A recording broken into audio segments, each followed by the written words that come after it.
Hey guys, my name is Dave Tim. Thank you very much for checking out another episode of the QA. This is the July 2017 edition, and I do apologize, it is a few days late. The holiday kind of threw a wrench in the works, and I've just been super swamped, and it's a good problem to have. So summer's off to a great start, and I'm really looking forward to the rest of the summer. Now, just a quick plug. July 2017 is also the month of TriggerCon, which is out in Tacoma, Washington.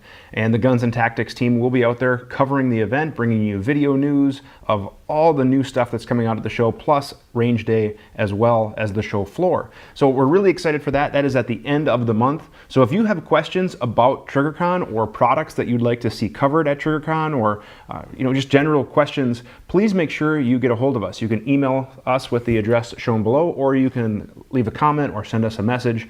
But we want to make sure our TriggerCon coverage is everything you want it to be, and we're really excited. We may even do a live QA from TriggerCon. So if there is something that you're interested in, or have a person that you'd maybe like us to try to run into if they are going to be there, or a booth or a company or something like that, and you want us to answer some questions, please make sure you leave those comments below. So not a ton of questions this month, just 4 total. This is from a student of mine coming from my alumni group on Facebook. For my students, I have an alumni group where all the students can talk and stuff like that. And this was a good question that I thought I should bring up.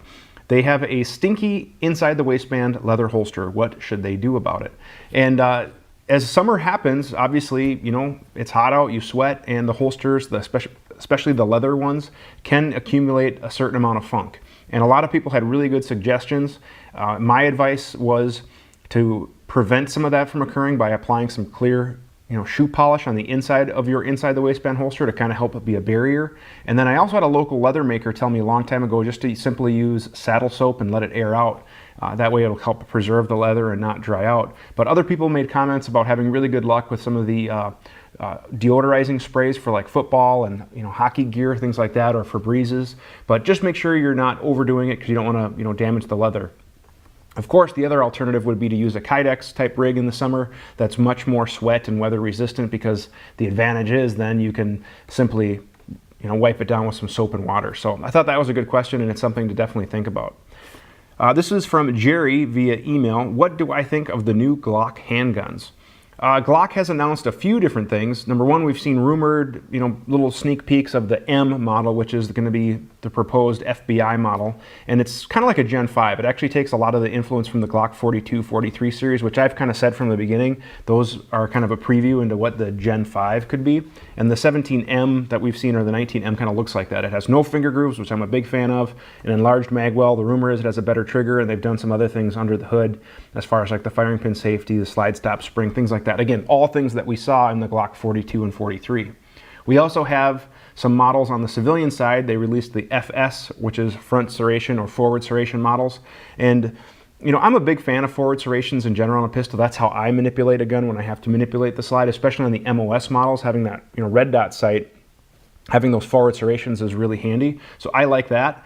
However, I wish they would kind of just, instead of have these features sporadic in different models, I wish they would come together for one Gen 5 gun. My dream Gen 5 gun would be kind of what we're hearing about all over the place. We would take the front serrations from the FS models, which I think is great, put those in the Gen 5. I think all Gen 5s should be MOS guns. All of them should be optic ready. That would be awesome. And then take off the finger grooves, enlarge the magwell, improve the trigger, and I think that would truly be a Glock perfection Gen 5 gun. So that's kind of what I think of them. I'm looking forward to seeing them. I know Rainier Arms has some of the FS guns, so maybe I'll check those out at the end of the month, and maybe we can do a video and kind of show those up close. This one is from Conrad. I really want to buy a 1911. What do you recommend? Well, he didn't list any other options as far as budget or use or anything like that, and I'm here to tell you the 1911 bug is a tricky one, because they come in all different shapes and sizes and budgets and everything like that. So I would say this, buy a quality 1911, and just because I'm not going to mention maybe your favorite brand doesn't mean it's a bad 1911. I'm just, kind of answering quickly. But if you're under $1,000, the Ruger are actually a really nice 1911.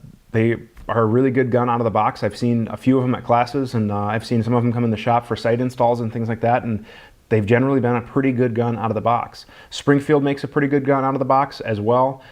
Some of the Colts aren't bad. if you can find like a Dan Wesson or even an STI in that price range, those are good guns too. And there are others as well. But those are kind of some of the brands that kind of come to mind when I'm thinking about that under $1,000. Now, if you bump up to maybe $1,500 to $2,000, I think you have some other options. You could look at some of the Springfield Operator guns, either the Marine Corps Operator, maybe even some of their other Operator lines, depending on your local prices. The other brand that I just really, really like for 1911s is Dan Wesson. And I have a Dan Wesson Operator, a specialist. They call it a specialist with the rail. And I have been very impressed with it. And it's basically about, I would liken it to about as custom of a gun as a factory could do. So I went to an armorer school right away with my Dan Wesson specialist. We took it all apart. And one thing I noticed was that all of the major parts had the serial number engraved on it. So it wasn't just quick put together, move on, quick put together, move on. All of those parts were put together, fit together, and then they were engraved so that they stuck together throughout the entire production line and the assembly line. Now again, it's a factory gun. It's an assembled gun. It's not a custom gun, but they're really, really nice guns. And then if you're going to spend $2,000, $3,000, $4,000, man, there's a lot of options. That could be a whole nother video topic. So Conrad, I hope that helped, but it's a tough question to answer. And then usually follows up with 945, which we'll save for another video as well. Last question for this episode is from Thomas. This was a message. I find myself getting bored when I go to my local range. They don't allow drawing from the holster and I must stay in the booth. I want to practice. Any ideas? Yeah, there are some great ideas that you can do while you're stuck in a static booth. And that's the limitation with a lot of indoor ranges, is that you have to stay within the shooting booth. You can't do any movement. You can't do any holster work or anything like that. And I get it. They have liability concerns. So some of the drills that we can work on, if I go to an indoor range and I'm stuck with those limitations, I work on my fundamentals. And I know it's cool. Everyone wants to work on their 1 second draw and all this, cool, stab them in the face, shoot the ceiling. Oh, never mind. Maybe alluding to a different video. But we want to work on all this cool whiz-bang stuff. But the reality is most shooters are far better served by having a solid fundamental marksmanship set of skills versus, trying to work on something that they may not be able to master quickly or readily or things like that.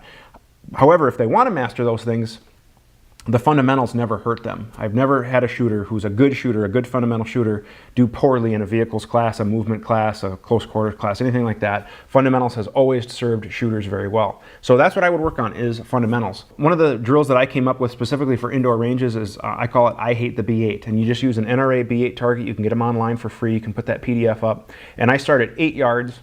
And basically I stand and I draw and I fire 4 rounds, 1, 2, 3, 4, or 5, whatever you want to kind of shoot.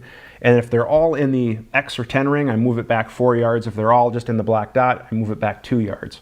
And the goal is to move it back as far as possible while I'm still maintaining all of my rounds either in the X10 ring or in the black ring, the dot of the B8.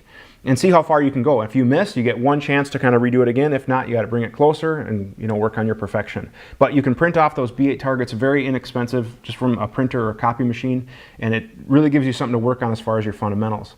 Additionally, I will also work on a version of my 5x5, which is, I have a 5x5 target that, it's my drill. It's a half-size sheet of paper, and it shoots various distances from 25 all the way to 5 yards with the pistol. And the goal is to balance speed and accuracy. So when it's at 25 yards, you get more time versus when it's at 5 yards.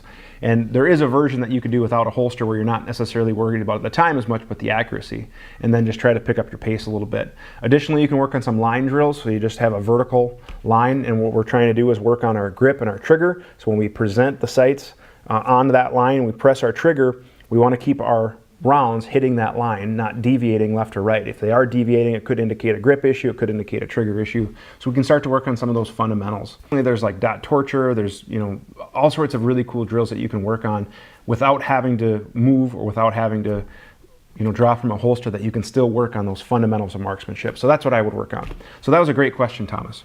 So I hope that helps out those that did ask a question for this month's episode. Again, not a ton of questions. I get it, it's summer. But in order for this episode, this series to keep going, we want to hear from you. So please email us at the email address shown below.